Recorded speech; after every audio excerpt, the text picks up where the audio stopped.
ದೇವನು ಯಾರು? ಯಾರಾಗಿರುತ್ತಾರೆ ಈ ದೇವರು? ನಾವು ನೋಡುತ್ತೇವೆ, ಈ ಪ್ರಪಂಚದಲ್ಲಿ ಎಷ್ಟೋ ಮಂದಿ ಮನುಷ್ಯರನ್ನು ಆರಾಧಿಸುತ್ತಾರೆ, ಮರಗಳನ್ನು ಆರಾಧಿಸುತ್ತಾರೆ, ಮೂರ್ತಿಗಳನ್ನು ಆರಾಧಿಸುತ್ತಾರೆ, ಪ್ರಾಣಿಗಳನ್ನು ಆರಾಧಿಸುತ್ತಾರೆ. ಇವೆಲ್ಲವನ್ನು ದೇವರೆಂದು ಆರಾಧಿಸುವವರೇ. ದೈವಿಕ ಗ್ರಂಥ ಕುರ್ಆನ್ 112ನೇ ಅಧ್ಯಾಯದಲ್ಲಿ ಹೇಳುತ್ತದೆ, ಕುಲ್ ಹು ಅಲ್ಲಾಹು ಅಹದ್, ಹೇಳಿರಿ, ಅವನು ಅಲ್ಲಾಹು ಏಕೈಕನು, ಅವನು ಅಲ್ಲಾಹು ಒಬ್ಬನೇ ಆಗಿರುತ್ತಾನೆ. ಅಲ್ಲಾಹು ಸ್ವಾಮದು, ಅಲ್ಲಾಹು ಸರ್ವ ಆಶ್ರಯ, ಅವನು ಎಲ್ಲದಕ್ಕೂ ಆಶ್ರಯನಾಗಿರುತ್ತಾನೆ.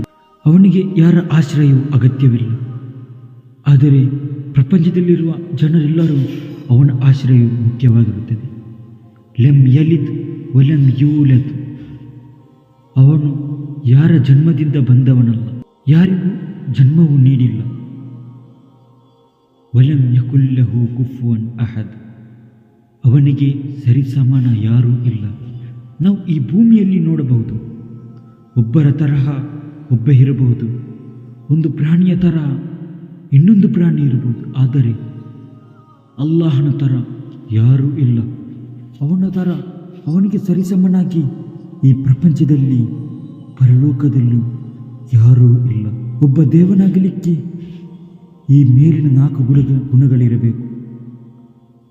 ಅದಕ್ಕಾಗಿದೆ ಎಲ್ಲ ಪ್ರವಾದಿಗಳು ಹೇಳುತ್ತಾರೆ, ಲಾ ಇಲಾಹ ಇಲ್ಲಲ್ಲಾಹ್, ಅಲ್ಲಾಹು ಅಲ್ಲದೆ, ಅವನಲ್ಲದೆ ಆರಾಧನೆಗೆ ಅರ್ಹನಾದವರು ಯಾರೂ ಇಲ್ಲ.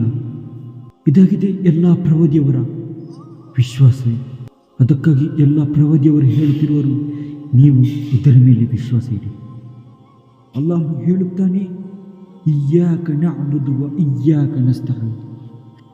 ನಾವು ದಿನನಿತ್ಯ ಹೇಳುವಂತಹ ಒಂದು ಆಯತಾಗಿರುತ್ತದೆ, ಒಂದು ವಚನ ಆಗಿರುತ್ತದೆ, ಇಯ್ಯಾಕ ನಅಬುದು ವ ಇಯ್ಯಾಕ ನಸ್ತഈನ್. ನಾನು ನಿನ್ನನ್ನು ಮಾತ್ರ ಆರಾಧನೆ ಮಾಡುತ್ತೇನೆ, ನಿನ್ನಲ್ಲಿ ಮಾತ್ರ ನಾನು ಸಹಾಯ ಕೇಳುತ್ತೇನೆ. ಆದರೆ ನಾವು ಮನುಷ್ಯರಲ್ಲಿ, ಮರಗಳಲ್ಲಿ ನಮಗೆ ಇದರಲ್ಲಿ ಏನಾದರೂ ಸಹಾಯ ದೊರಕಬಹುದಂತಹ ಎಂದು ನಾವು ಅದರಲ್ಲಿ ನಾವು ಸಹಾಯ ಕೇಳುತ್ತೇವೆ. ಅಲ್ಲಾಹನು ವಿಶುದ್ಧ ಕುರ್ಆನಲ್ಲಿ ಹೇಳುತ್ತಾನೆ, ಅನ್ನಮಾ ಇಲಾಹುಕುಂ ಇಲಾಹು ವಾಹಿದ್. ವಿಶುದ್ಧ ಕುರ್ಆನ್ ಹೇಳುತ್ತದೆ, ನಿಶ್ಚಯವಾಗಿಯೂ ನಿಮ್ಮ ಆರಾಧನೆಯು ಏಕೈಕನು ಆರಾಧನೆಯಾಗಿರುತ್ತಾನೆ. ಇದಾಗಿರುತ್ತದೆ ದೇವರು. ಈಗ ಹೇಳಿ, ದೇವರು ಯಾರು? ಅಲ್ಲಾಹನು ಯಾರು?